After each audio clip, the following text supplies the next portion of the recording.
Welcome to the downtown studios of Cranford, New Jersey. Alongside of me is a special guest. He came down all the way from California.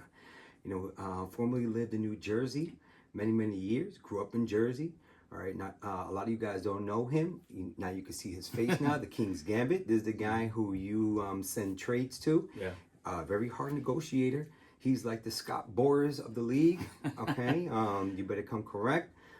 Actually, the one who's winning the trade deadline as we speak for the future is Blue Samurai, but we'll talk about him in a moment. So without further ado, let's get this interview started.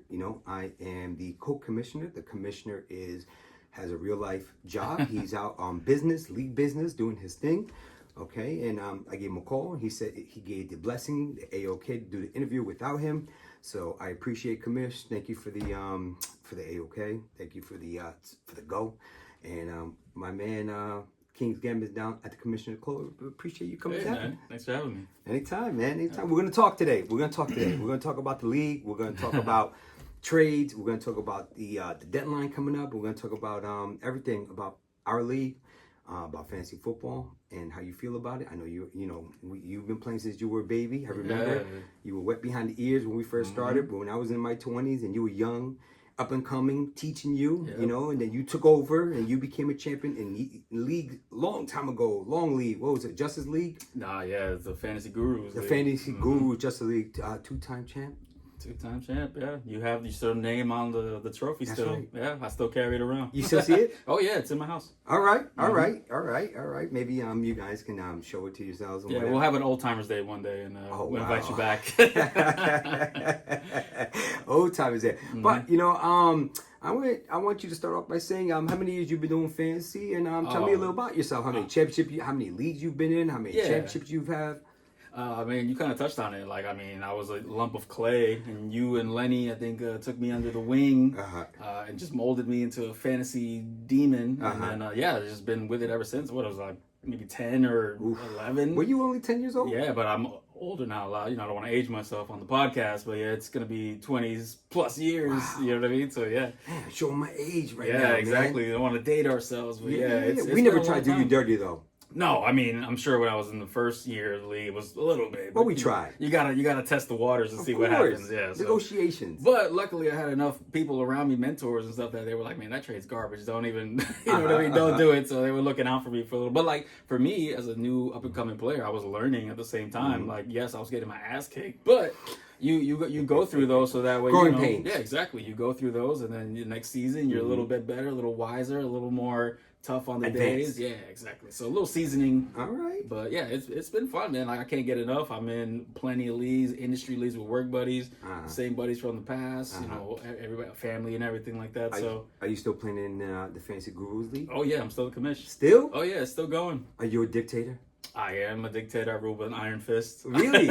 Oh yeah. But it's just the times, man. You got to have people every league is different. Yeah, every league is different, and you need the league is as good as the people in it. That's true. So if you have people are inactive, then the league is just suffering every time. Trades don't go through, people don't set lineups, bye weeks happen, injuries happen. This is terrible. This is the thing where in this league, that's not a worry on my mind. People are setting their lineup, waiver wires are barren. It's very hard to get trades done. Well, trades can get done. It can get done if you value your players. Yeah, exactly. We'll touch on that topic. I'm assuming soon. But that's another thing too. You want to be in active leagues, and being in this league again, it's man, I can feel the fantasy juices flowing through you, and it's very contagious. I want my other leagues to be like that, But that's why we chose you guys. We handpicked it. The commission and I handpicked you guys. We really do appreciate you guys joining the league of our new Dynasty League. It was something that we never did in our lives. We always did redrafts for so many years, 20 plus years. So we decided to venture off and do Dynasty. I'm not really into the crazy other leagues and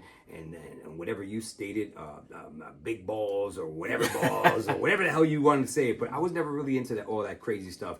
But the Dynasty I was really interested in because you are your own GM, you are your own person. You are when your team is not that good, you could turn around and trade players for draft picks, and then it sucks because you take a hit for a couple of years, you sit back, and we're all the majority of players in this league, they all won championships and they used to winning. They're used to winning, and you want to win now. and nobody wants to sit every week and you just sit your lineup and you just sit there and you're like, oh God, I'm playing for 2029. 2030, but when 2030 hits and you're stuck in the box, you know what I mean? And that player with the old players that are winning championships 5-6 years ago, and next thing you know, you're on top of the world and you built a dynasty. Yeah, I think that's a cool thing that you brought up too. Like, we don't want to play for like redraft like this. There is no off season. This is like you're building your team for the next season. Yep. If a trade happens in real NFL, like, I mean, it affects all of us in the league, so to speak. If the player all of a sudden his stock rose up. I mean, for me, an example, I had DeAndre Hopkins on the Titans. I mean, that dude wasn't sniffing the lineup. Now he's on the Chiefs, and I'm getting trade offers. I'm getting, myself included, trying to put him in the lineup somehow, force him in there after this week too, especially. So talk about trade offers. So how do you value a guy like DeAndre Hopkins? Like, okay, I want to dig into your my psyche, mindset, your mindset. How you feel about DeAndre Hopkins? I know you're willing to trade anyone on your team. That's fine. Oh yeah, there's always a price tag. There's always a everybody. price tag. Yeah. But someone like DeAndre Hopkins, a person needs a wide receiver. What are you looking at? I mean, are you being realistic here? Yeah. Are you getting a first round pick or nothing? I mean, what are we doing here? No. So me personally, I mean, I look at DeAndre Hopkins as the same thing. I probably drafted him last pick. Yeah. Towards the end, he had no value. Hoping for something from bye week filler, right, for the Titans or something like that. But now with this new situation, he got traded to the Chiefs. Patrick Mahomes. There's no Rashee Rice. Worthy's struggling. I mean, it's only one game. Yeah, one game. So we'll see how he goes. One game. So we'll see how it goes. But for me, how I'm looking at it is like I had a depreciating value for a guy already, and now he's showed me signs of life. Right. Signs of we can do something with this. We can get double-digit points, double-digit targets. Exactly. But the thing that I'm realizing too is like he's a 31, 32-year-old something player. Like that, yeah. So I mean, he's not going to play forever.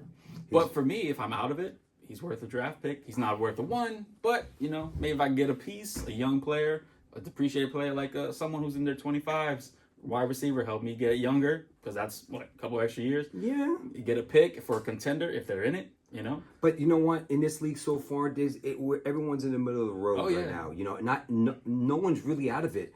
Even the guy who was like 2-7 or so, he's probably like 2 games out of a playoff spot. And you know what? All you gotta do is make the playoffs. You know what I mean? Exactly. It's like the Yankees. Anything can all you happen. gotta do is make the playoffs. Anything can happen once you're in the dance, but you got to be invited first. You got to be invited. You got to be invited. You got to just go. I know people are gonna say your team stinks. I understand that, but are you willing to mortgage your future for now? Yeah. That depends on the price. Like you said, depends on the player. Oh wow. I mean, I'd trade Gibbs if someone gave me the right offer, but it's a heavy price tag, and they come with it correct. I looked at Gibbs. I looked at his numbers. He's young. He shares with 22.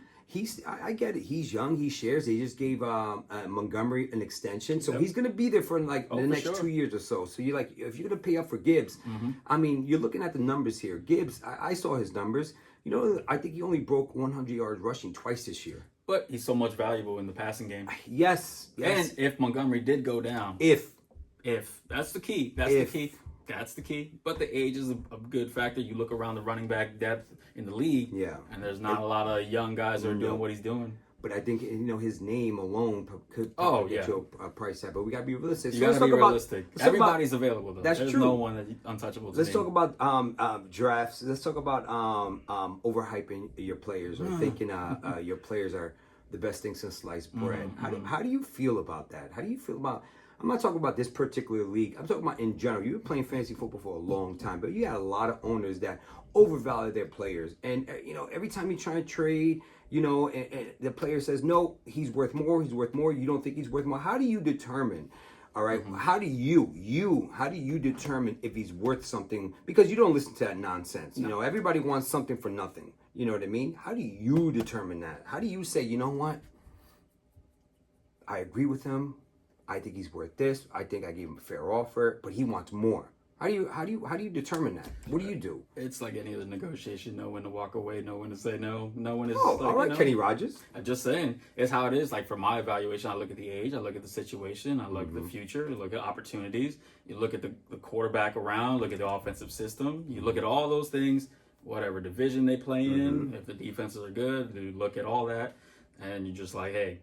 this is what I want to give. All right. He doesn't want to give. We could try to work something out, but I'm not like you're not pulling trigger. You're not giving something up for nothing. It gotta make sense. It has to make sense. Exactly. If I can get something where I'm like, hey, I'm weak at receiver, which is my weakness in this league. Like you said, I have Cooper Kupp, I have DeAndre Hopkins, but they're older, but they are in good situations right now. Right now. But in a couple of years, you're going to be hurting. For sure. And that's why you look to get a piece. If I'm to move off of one of the older guys, I want to get a younger piece, possibly a pick to compensate for what you have right now, which right now, if you go get Cooper Kupp, like let's say I have on my team, that's a, top 10, top 15 receiver this week? You can say that, Yeah. I mean, look at the targets he's getting. Look at the situation. He has Puka on the other side, drawing attention away. Kupp is wide open. Stafford looks for them. He throws to two guys. I know. So, too much. He should throw it to Kyrie a little bit more. He should throw it to Kyrie a little more. I agree. Just a little bit more. This week. A little more. For just to spread the love. Little something. Let's keep all our guys healthy. Let's spread the love. 5 catches, 85 in the TD. I'll take that. I mean, that's fair. Yeah, that's fair. You can't just keep throwing it to two guys. But then again, Jamar Chase last night, 11 catches. How many targets? That's ridiculous. The guy's always open. They know he's throwing him the ball. They know they're throwing him the ball. They can't double team, triple team. That would never happen with Bill Belichick. No. I mean, he didn't throw the ball like that. But yeah, he spread it around to everybody. I mean, except the Randy Moss. Well, Randy Moss just threw it up and he just caught it. Yeah, exactly. He was a great player for I think, I'm not sure who had him years ago. Might have been me. Oh, I remember. It's ringing bells now. Yeah, it's ringing bells. I remember years ago when I think Tom Brady got injured, his ACL got torn the first week. I sold right there. Yeah, I was like, Matt Castle? Yeah, I was upset. That was devastating. I played with emotion back then. Yeah, you have to. Back then, so I'm a little smarter now. Those are old. Oh, that's a young fantasy player. Young fantasy player. Yeah, that's good, man. Like you see that too in the league too. Like people get so hung up on the names instead of the production. And like sometimes the middling guy can get you 10 points a week. And if that's what you're looking for, you're not looking for the I'm looking for 30s. Yeah, well everybody wants that, but it doesn't work like that in fantasy. Like your guys can put up 30, but it's those consistent guys that I think a lot of people they don't really look at as like that's a good pick. What I mean? Sometimes you want guys that are just gonna be consistent. How do you feel about guys that aren't dropping guys in this league? Like they're still waiting because of good situation. I'll give you an example. I'll use myself for an example. Whittingham, I haven't dropped him.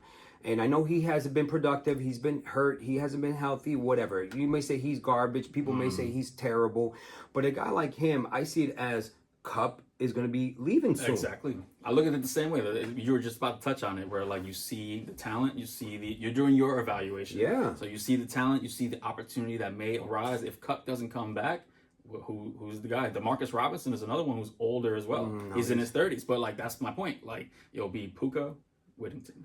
I think it's because I think Tutu had his chance to shine. I think you could tell he's not Johnson, that guy. He'll always be like the third fiddle. That's his role on the team. He's not that guy. That's why I don't want to drop him. And that's okay. You can hold on. That's the beauty of Dynasty, where it's like you don't have to. But you know what? The problem is you keep waiting and you see that dud on your roster and you're like, I gotta make a move. Since you and I everyone's so used to redrafts, we want production out of these guys at all times. You gotta flip that mindset. It's hard. You gotta hold your asset as that's a future piece. It's hard.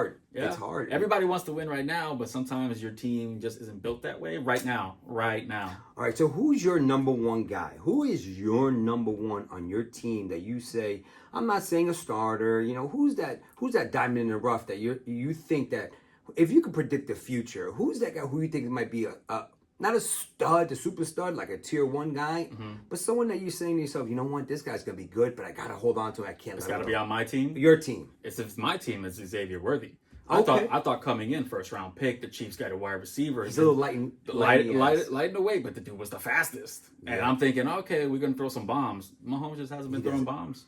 No. So that guy, you're definitely going to hold on to him for... Not definitely going to hold on, but I don't see the reason to drop him. Just like you said with Whittington, like I see the opportunity if it's there. If he could just sharpen it up, I mean, he's running a lot of routes and stuff like that. He's not looking...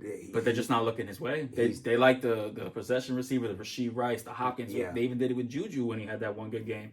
Kelsey, they like to nice little short little dump offs. They're doing cover 2 on the Chiefs, so they're not throwing as many bombs. But when I look at the speed and I look at the opportunity and the age, he's 21, the fastest guy in the NFL. Yeah. I mean, I'm like, please, something, anything, a sign. Look, there's an old saying years ago. You were young. You're not going to remember this. All right. Let me think if I can remember his name. He was a wide. Oh, here it is. You don't know this name. Tony Martin. You remember Tony Martin? That's way before my time. Right. Tony Martin was a wide receiver. All right. I believe he played for the Dolphins, or I think he played for Atlanta as well. Don't quote me on that one. So Tony Martin, you remember Aronde Gatson? Mm-hmm. Who did he play for? He played for the Dolphins. Yeah, but didn't he go with another team? No, he played for the Dolphins. So Aronde Gatson. So here's the scenario I'm about to tell you. There was a saying, and Lenny knows this. Lenny was former champion in Gurus, great fantasy player. Shout out to Lenny out there. We always used to say when you were a kid, we say, Aronde Gatson is the slowest player on the field. Mm-hmm. Always open. Tony Martin, the fastest player on the field, never open. Mm-hmm. It's running routes. It's not being fast. He didn't run routes. That's the thing. He just knew where to fit in the zone. Yeah. Well, see, what I see with Worthy is like he runs the routes and he gets open, but he just doesn't bring it in. He doesn't bring it in. And that's something I'm like, please, you got to work on that. You got to work. You got to become a complete wide receiver. Yeah. I'll give you another example.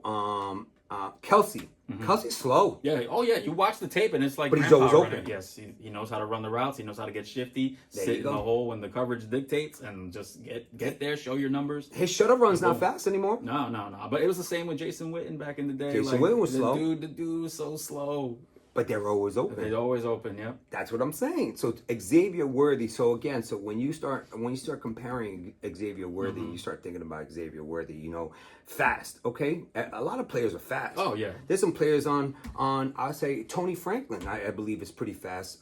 Troy Franklin. Troy Franklin. Yeah. He's fast. Oh yeah. He's never open. There's always someone on his hip. Mm-hmm. Why is that? I don't know. It's a route running thing. It's probably just adjusting to the speed of the NFL. It could be a factor of things. You got the long speed, you got the short speed. Mm-hmm. Those are things that you factor in as well, especially with the upcoming draft. Have you been looking at the college football game at all? Now that you're in Dynasty? I mean, no. I've always been like kind of aware during draft season, but I don't start watching it until like later on. There's just so many teams, so many players. No, not true. I mean, for me, it is. There's so many players, so many things going on. Who do you think is going to be the number one pick running back next year's draft? I mean, he's pretty obvious. The kid from Boise. Ooh, that boy's nice. That boy's nice. But depending on where he goes. That's true. Because let's just say, I'm not saying Atlanta's going to have the number one pick, but if Atlanta picks this kid up, forget about it. It's going to be a waste. Nah, he's going to go to like I don't know, like the Giants or New something England? like that. Yeah, New England. There's a bunch of teams. The Raiders are bad. I mean, the Browns are still need a quarterback. But I'm just saying, like, it depends on best player available. So next year, you got the possibly top 3 quarterbacks. Mm. You got Beck from Georgia. You got Shador. What do you think about Shador? It's exciting, but I mean, it's a different game. He's a lightweight too. You know what I mean? But you look at Jaden Daniels this year, lightweight. Same thing. Jaden Daniels played LSU. Shador plays in Colorado. Doesn't play a lot of competition. True. But Jaden's not in the draft this year, so you got to work with what you got. What about Cam Ward? What do you think about him? I'm scared. Are you scared? I'm scared. I just don't know. I just don't know. What don't you know? I can't put a finger on it. I'm not sure if I'm seeing like the next up and coming best thing or just the situation is still good. Does he remind you a little bit of Malik Willis? That's what scares me. All right. Well, Malik okay. No, but not in Tennessee. You weren't saying that in Tennessee because they just threw him out there. They're different situation. Different situation. But yeah, like there's more coaching that happened when he went to the Packers. The weapons are a lot better. They didn't ask him to run the conventional offense of like, hey, you're Jordan Love, you're dropping back 30 times. I need Jordan Love back. You do need Jordan Love back. I need him back bad. you do need Jordan Love back. I will say this week I'm starting Mr. Rush. I mean.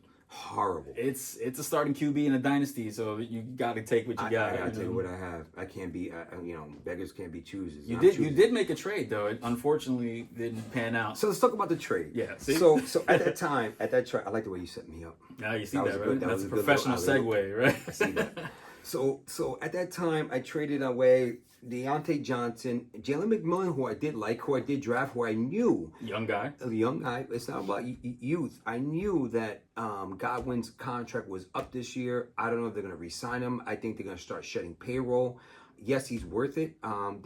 They weren't going to trade him because they were winning, but at the same token, are they going to really sign Evans again? We don't know. So the injuries are starting to come about. The hamstring. This is the first time with the hamstring injury. So this is more and more becoming of a yearly thing. Yeah, he's older. Yeah, and they're not exactly winning all these games. They're 4-5 right now. I'm not sure what their record Yeah, is. something like that though. They're not like putting up crazy numbers where they're winning. That's the thing. They're putting up crazy numbers on offense because they're having to come back. Well, that's good. That's good for fantasy, but it ain't good for NFL. Right. But like I said, I drafted McMillan because I knew that he was going to be the heir apparent to one of those two. But those two have been out. McMillan's been hurt. So I traded him and a second round pick for Trevor Lawrence, Connor, and who's my other? Pittman. Yeah. So Pittman obviously is hurt again with his lower back injury. But you know what? I need just a serviceable wide receiver. I mean, listen. When he's right, he's a serviceable wide receiver. He was a stud a couple of years ago. For some reason, he's back diminished. injury. I think it was. He was a couple of weeks away from being on the IR. I know, which I hope he doesn't go And on all IR. of a sudden, they're like, "Hey, he's playing." So as us as fantasy owners, that's very like, what do I do? Like, this guy hurt or not? Exactly. So and then Trevor Lawrence. Listen, I wanted Trevor Lawrence. It was either Tua or Trevor. I'm a Dolphin fan, but I'd rather have Trevor because they have no run game. Yeah. That was how I factored into it. So he was going to throw the ball, and he was just a bye week plug-in or pick and play in case Love got hurt, which he was injured with his groin injury, and now he's hurt. That's So in fantasy essence, football right there. If you look at the trade now, who kind of won the trade? Exactly. The only thing I got was pretty much a second round pick for Connor, a 29-year-old running back. Who Connor's a serviceable running back. He's won championships for a lot. More than serviceable. Yeah, man, he gets the ball a lot, and that's all we need. Exactly. Opportunity is the king in fantasy football. I wish he was a little younger, but it is what it is. But it is what it is. But he's still worth that pick, in my opinion. I mean, you look around the landscape of running backs, and it's like, who do we got? And especially bye weeks, they're still coming in. And is there 4 teams on bye this week? I think so. Something like that. I mean, they're losing a lot of guys. Guys aren't performing. Guys are injured. There's so many things that go into the running back landscape. So if you have in Dynasty, if you have like 2 guys that are functional, you're loving life right now. Well, yes or no. I mean, I have 4, and hopefully they do well. And I'm I'm still waiting for Mostert to go away. But he ain't. He's a bigger guy. He's the goal line guy. He's not as big. Jalen Wright's a big guy. Oh, yeah, but it's the experience. You can't get on the field in the NFL if you can't pass block. And maybe that's what's holding him back. I don't know. I think he could pass block. It's just that... I know you want him to pass block, but you know what I mean? But in their evaluations, in their experience, What do you think about the 3-headed monster in Tampa Bay? I don't like the way they one series is Bucky, the next series is another guy, next series... I think there's no consistency. That's what I was going to touch on. There's no rhythm. That the guys can't get can't get into the game flow. No. They get in there, they're like, run forward, and then that's it. That's it. It's like it cuts a little screen here and there. They're hurting a wide receiver. So in fantasy, that's good for your running back. Not really, because who do you start? Well, you start who you got, number one. But that's all depending on your situation. You look for other stuff. But like Sean Tucker getting the ball, I'm like, dude, it's either White and Bucky or just Bucky. Stop. Yeah, exactly. Just give it to one. Just give it to one. So now, what's your record now? What are you? Oh, I'm 4-5, but I'm hanging around. I'm hanging. See, that's the thing. You're right there. That's why I like a lot of teams we're still in it because we're beating each other up. Yeah. I think I talked to you about this a couple of weeks ago. It's like no one's running away with it yet. It's coming because the last 5 games people are making trades and they're really making their push, but like no one's out of it yet. No one's out. So it's like, you feel your team out, you get your win, you look at your schedule, you look at the health of your team. Yeah. If you can feel the team that's going to be competitive for the next upcoming playoff push, fine, go for it. You win a couple games, you're right in it. But if you're out of it and you feel like your team is not competitive, that's when you sell. So, what's your philosophy on selling? So I've noticed that you're not afraid to make a trade if it makes sense. Yeah. If it's fair, if it makes sense for you, if it makes sense, it's going to help you. Yeah. You could care if the other person is willing to do what they got to do. As long as it makes sense for you, you're going to pull the trigger. Now, you're 4-5. Are you the type of owner? If the roles were reversed and you were 5-4, are you that type of owner going to be aggressive and say, you know what, I'm gonna go for it? Yeah. Yeah. But I'm different right now because I'm a losing record. I gotta get to 500 and then I can talk about it. Like if the teams in front of me that are 6-3 right now, you only a game and a half. If they lose and I win, I'm right there. I'm so what are you gonna do? So are you gonna call owners? Are you gonna say, hey, I'm looking at this guy. Hey, I'll offer you this and this and this. Would you be willing to up the ante to make yourself better, to make that push? Yeah, I think. Well, me specifically, my situation. If I win this week and the teams around me lose and I'm a game out, I'm gonna make a push. Woo! Yeah. You heard it here. Yeah, you heard it here. The interview.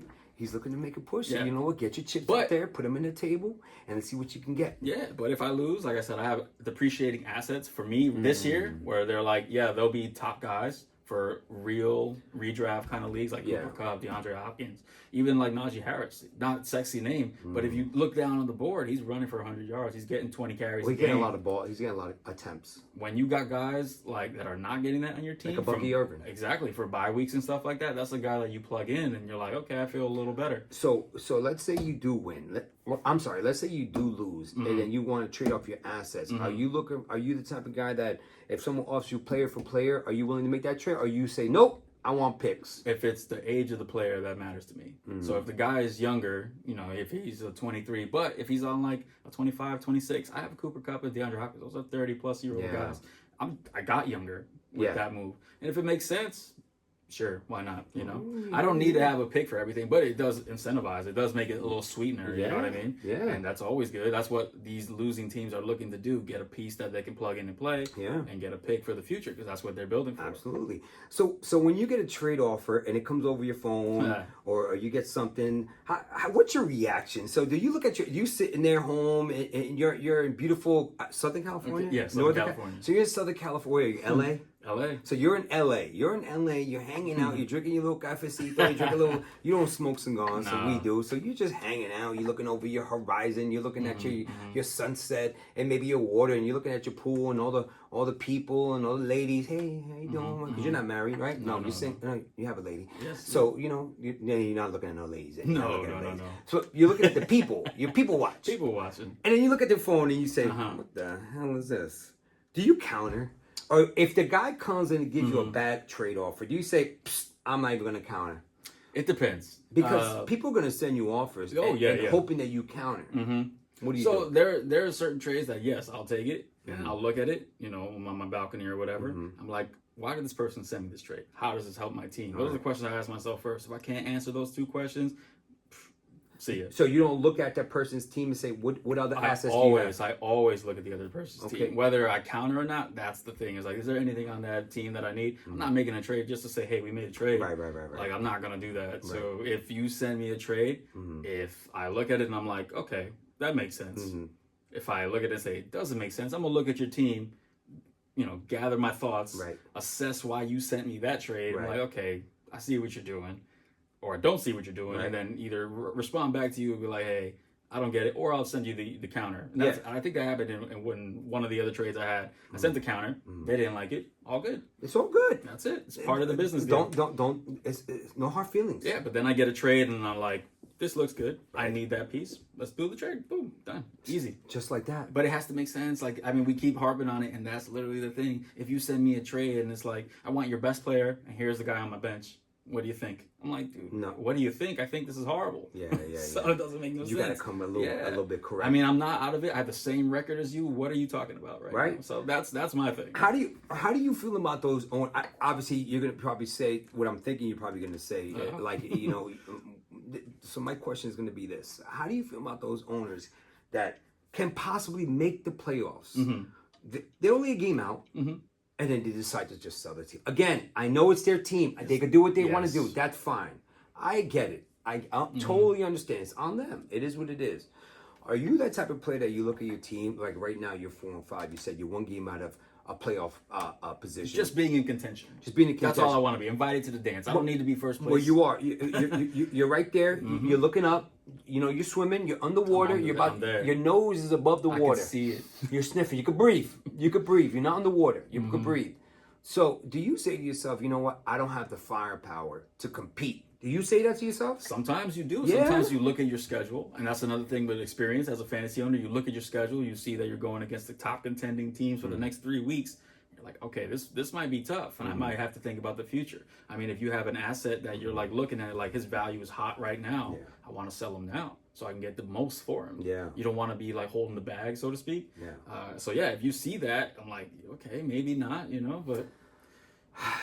It's tough, and it's the thing. Everybody has to run their own team. Every trade has to go through and let it play out itself. Because, like you said, you made a trade, and it looked like you were getting a bunch of players, but now you have nothing.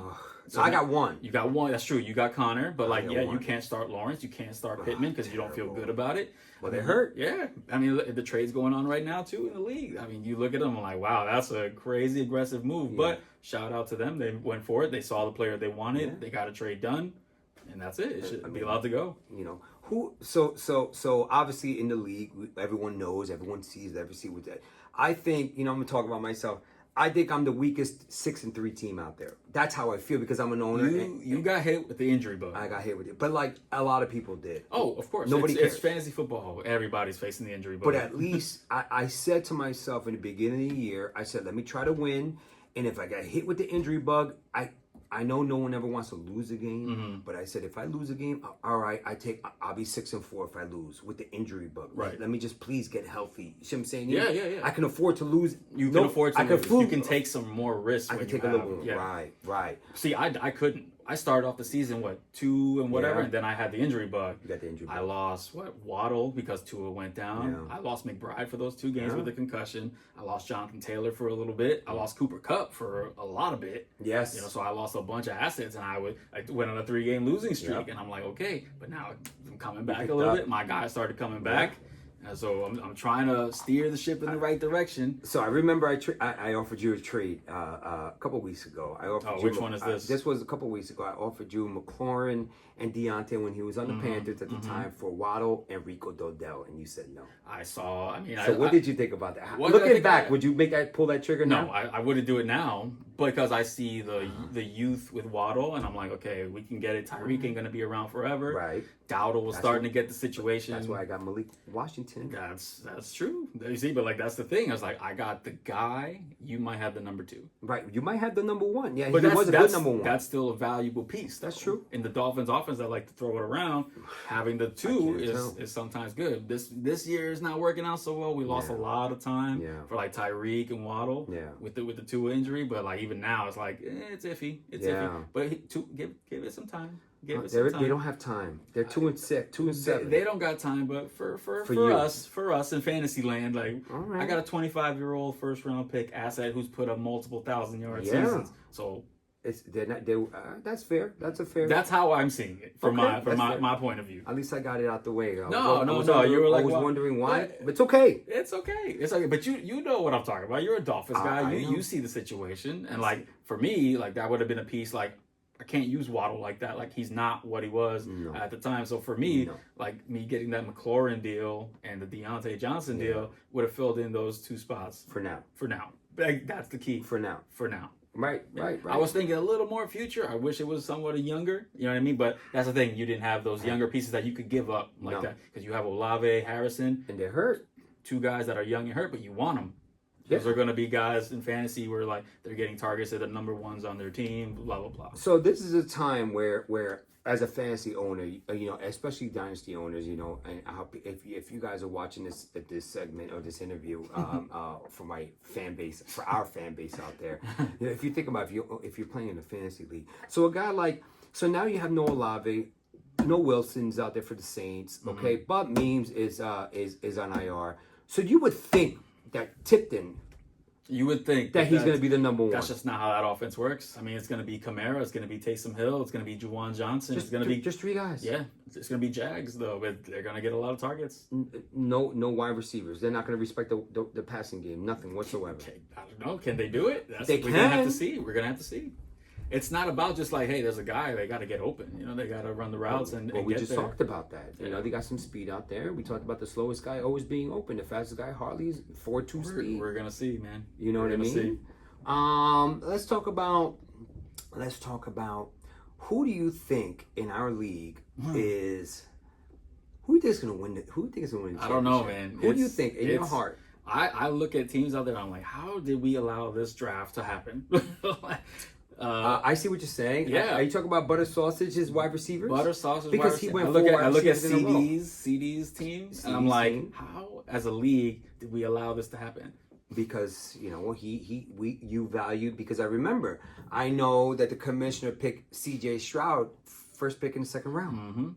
That hurts him right now. He's a young quarterback, but he's not doing well. I mean, I see what the intention was, but it's like we have to play the season out. He's a young guy, 2nd season. You were expecting big things. But he's not. Yeah.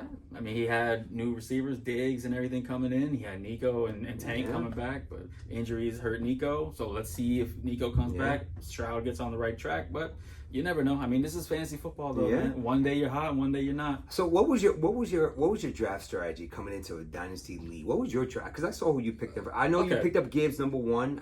Listen, in retrospect, looking back, you know, I looked at the draft. I'm like, you know what? I took Marvin Harrison Jr., 21 years old, number 4th pick of the draft, 6'4", all that speed, runs like you would think they were going to utilize him a little bit more. You know, he's a little soft for me, a little too soft. I want him to be more aggressive, be that dog out there. You saw what his dad said. You know, what is that? He needs to demand the ball. Dad said you need to demand. He needs to demand the ball. Yeah, his dad was like, he needs to demand the ball. That's one thing he said that he would change about his son. He was like, he needs to be more demanding of the ball. Demand the damn ball because he can. He has the assets. He's him. He is him. Yeah, he is him. Demand the guy. Excuse me, this is a children's special nice. I don't want to curse. Hold on, let me see. A little bit.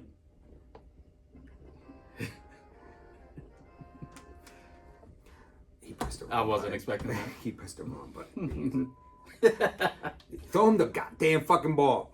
All right, I'm gonna edit that one out. Yeah. Throw him the goddamn ball. Yeah. You know what I mean? But I picked him, and I had Amon-Ra out there. I had Gibbs out there. Jamar Chase. I didn't take him. I knew Breece Hall wasn't gonna be him.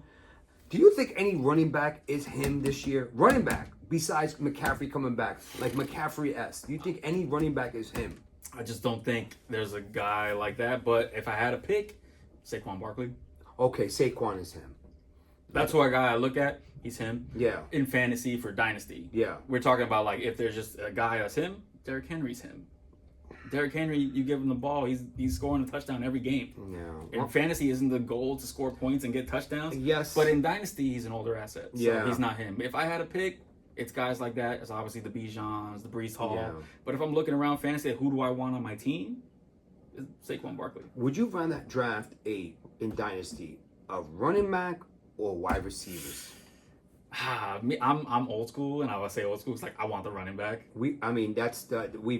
Since you were a child, Exactly. always the running back's always been in the top 10 picks. You know Exactly. what I mean? So for me, I want the running back. I always look at my team at the end of the draft, and I'm like, I'm weak at running back, and that's always the spot that I'm like, damn, I can't find that on the waiver wire. Yeah, no. Receivers, I can throw a dart and maybe get a guy with 10 points, and that's kind of what I'm looking for sometimes. With those running backs, when they start getting hurt, you look at your squad, you're like, Yeah. my running backs are hurting right now. There's So not for too me, I always go first round For the running running back. backs. I mean, situation dependent. Like obviously, I'm not gonna take someone I don't feel is up the caliber of the first round wide receiver if it's not there. But for me, it just felt that way where Gibbs was there, and I do value him as a consistent, young, good offense, good line. They just score a lot of points. They blow teams out so bad that like he puts up double-digit points and he didn't get into the game until the second quarter. I know. I mean, if you like that short type of stuff, you know what I And mean? it does sound crazy that I say that. Like my first round running back didn't get into the game until the second quarter, but you turn around and you look up at the scoreboard and he's got double-digit fantasy points every week. He's involved in the passing game. They score so much, like I said, that like Montgomery can't score all the goal line touchdowns. Like he runs into one sometimes and he breaks some off. I mean, for a first round running back, that's like all you're looking for. Yeah. So at least one touchdown just to salvage the game. But even if he doesn't, he catches 3 passes and gets 30 yards. That is a touchdown. That's true. That's how I look at running back. Like I'm looking to score points any way I can. Yeah. And you got to get dirty sometimes, and they can play. Like the Lions can play that way. They can score a lot of points in the passing game. Yeah. And they can run it. I see with Dynasty for me, you know, with the point systems the way it is with PPR, I kind of value the wide receiver a little bit more. So that's what, if you look at the team, the most strongest team right now is like we touched on that butter sausage. We don't want to talk about you too much, giving too much airtime, but you know what, you deserve it. So I gotta say it. The wide receivers, he's got all those wide receivers that you draft 1, 2, 3, 4, the 4, and then he went with the running back, and look what he did. He parlayed him and switched him and traded off his 2015 first round, 2016 first round. I don't even know if he has a 2025, 2026. I don't even know if he had 2027 first round pick. He probably gave that up too. He said F them picks. He said F those picks.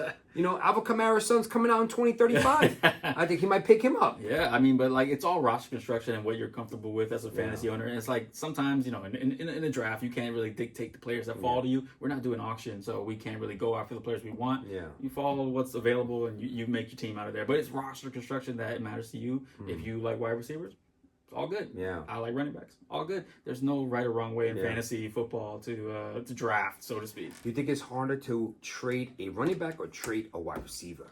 I mean, you kind of touched up on it, but I want to know who you value a running back more. Is it harder to pull away from a running back? Exactly. It's a little harder for me personally to trade a running back, but I know that like it's all compensation level. So it's like my running back who's like a second tier running back, so to speak, like, top 20 to 30, whatever. He might be worth like the 40, 50 wide receiver, but that's just how that position plays out. There's just not 40 to 50 running backs that you can depend on.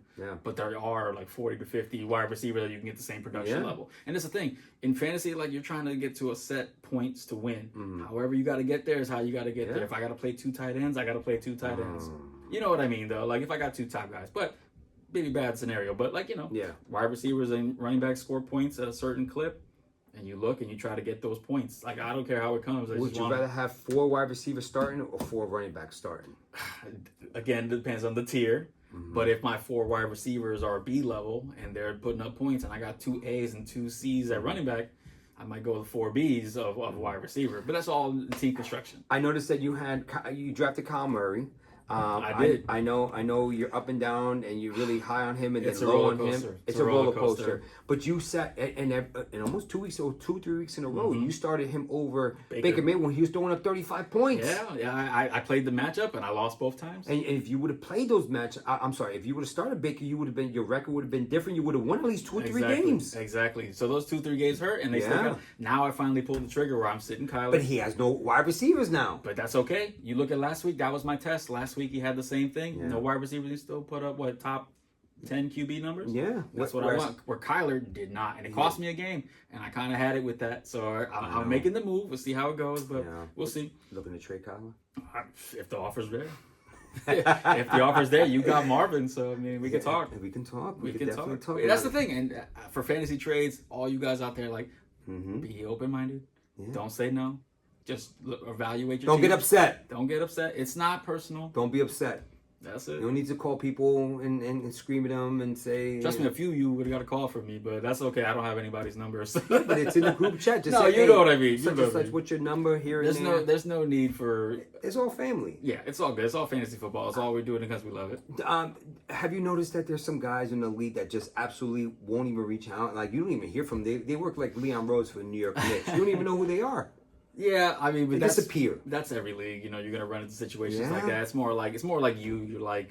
How you handle that? So like, deal didn't go through. All good. Move on. You got to move on. I'm very. You'll call and you'll text. I call. I'm very aggressive. You got the commish powers though. You know what I mean? I don't touch the commish powers. I see the phone ring as commish. It's like the bat signal. I got to answer. That's how I'm the co-commissioner. Commissioner, everything kind of runs through me. And I don't want the commissioner knowing too much. He's busy.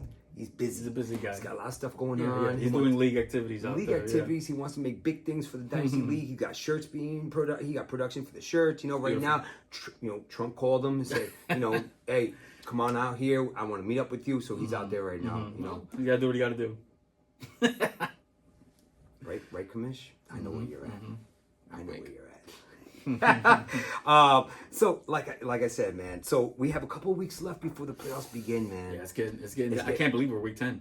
It goes like that. Literally, I feel like we just started. It goes like that. How do you like the shit talking in the group? Oh, chats? It's hilarious. It's hilarious. Yeah, it's something that I was yearning for in my other leagues, and when you said Dynasty, and I was like, oh, if you guys are in it, you guys are fantasy guys, you know. So I was like, you want to be surrounded with that kind of energy. It keeps you into the game, into the season. I'm watching other people's matchups.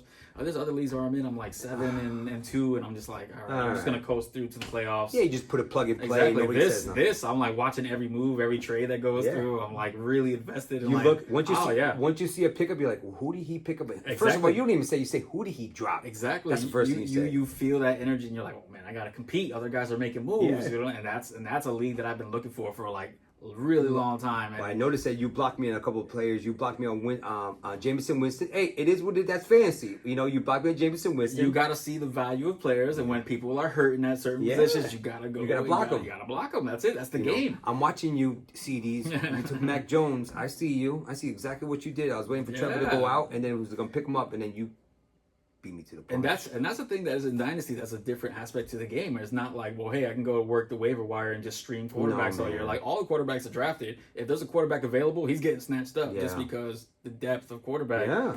And like people are hurting out there for bye weeks and injuries. Like I know you touched on it. I don't want to keep harping and digging into the wound, but quarterbacks are hurting for you right now. So when you see a quarterback that's on the waiver wire who's starting, not just like there's talks about it, like you're like, I gotta go get the guy. I'm starting Cooper Rush this week. That's what I'm saying. Opponents see you and they see what's happening. You're a 6-3 team, like you mentioned. They want to let you fall down too. Of course they do.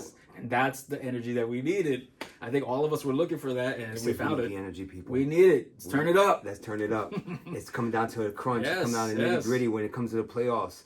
It's going to be so everyone's fighting for that first round bye. That's very big because nothing. I love the first round bye because you sit back and watch you guys fight. If I can get it, of course I want it. But am I like striving for it? No. Right now I just want to get to the dance. Yeah. I look at my team and I see what happened in the year. Right now, making the playoff. Yeah. Huge salute, big success. We did it. We did it. Now, don't forget, if you don't make the playoffs, you can still win the toilet bowl. Of course. You know what the toilet bowl is. Of course, the consolation bracket and everything and all that. You understand how that operates, right? All right. Because you can first pick and everything. You can still fight for the toilet bowl. And every week, the way we constructed the league with the commissioner is every week in the playoffs, every week matters. Even for the consolidation rounds, it's a draft positioning where you pick in the next year's draft where you want to pick. You know what I mean? So that's big. That's super big. Because I don't make the playoffs. I'm going for the top. I want the one pick. I want the number one pick. Exactly. If you don't make Jeffrey's coming. He's coming. There you go. Snatch him up. I'll pick him right now. That's how it goes, man. It's just fantasy football. That's how it goes. One day you're hot, one day you're not. Do you look at your taxi squad and you say to yourself, "Oh, my taxi squad is non-existent. I got one player. I got Ben Sinnott. That's it."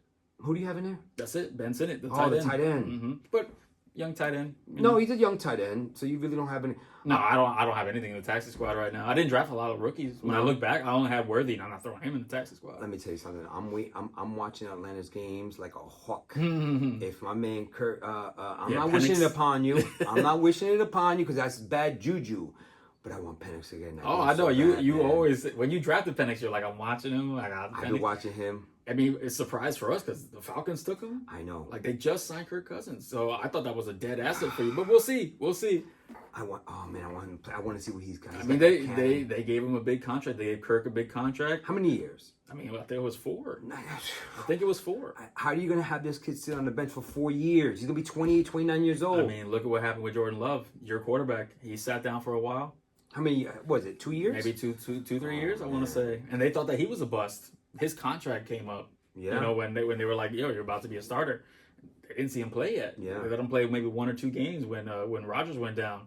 But now, you like look at that asset and you're like, hey, I got a guy. Yeah, but he's hurt, but I need Penix to play. I can't do nothing about that. Let's go out to Atlanta and see what we can talk to Mr. Cousins. He gave me a call. He gave you a call? Yeah.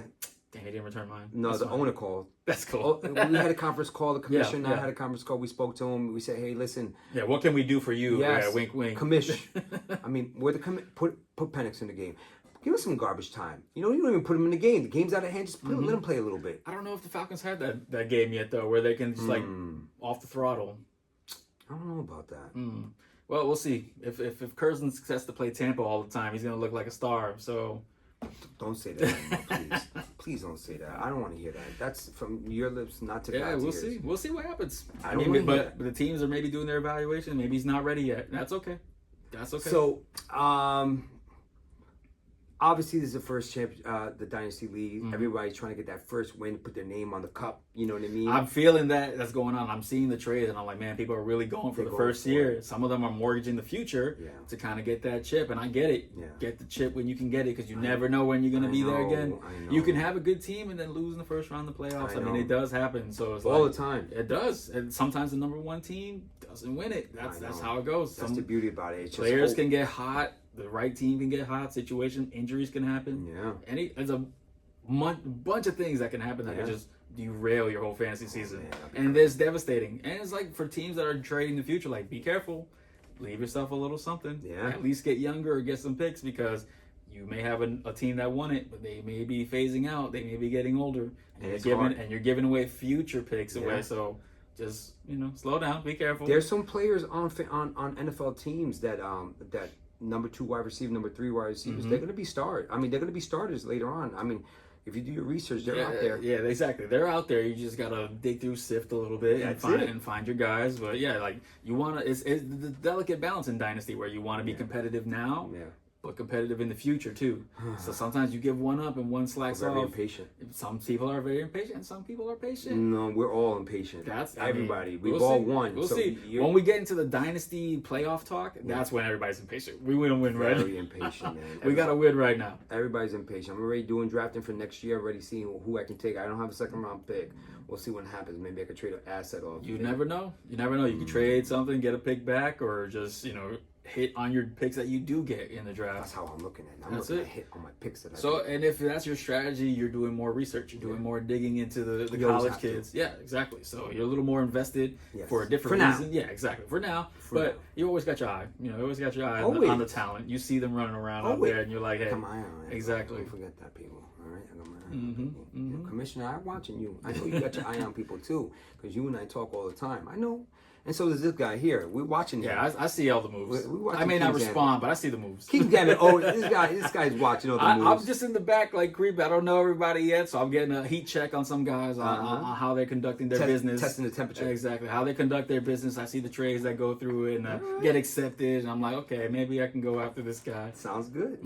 All right, listen, man. Listen, I appreciate you coming down to the Cove, man. I appreciate the interview. Thank you for giving all your insight of how you've been. And everyone, this is, again, Kings Gambet right here, all the way live from California, still in California, LA, beautiful weather. Nobody cares about the Dodgers, except for that was devastating. Yeah, that sure was devastating. A lot of stuff happened in LA.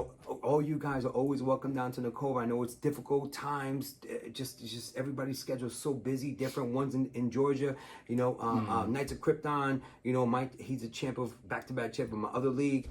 And he's looking good in this league too, man. Could you imagine if he wins this one too? And of course, I don't know if he told you this, but I'm the one who introduced him to fans. He sat him down and told you how it works. And look, he's being, man.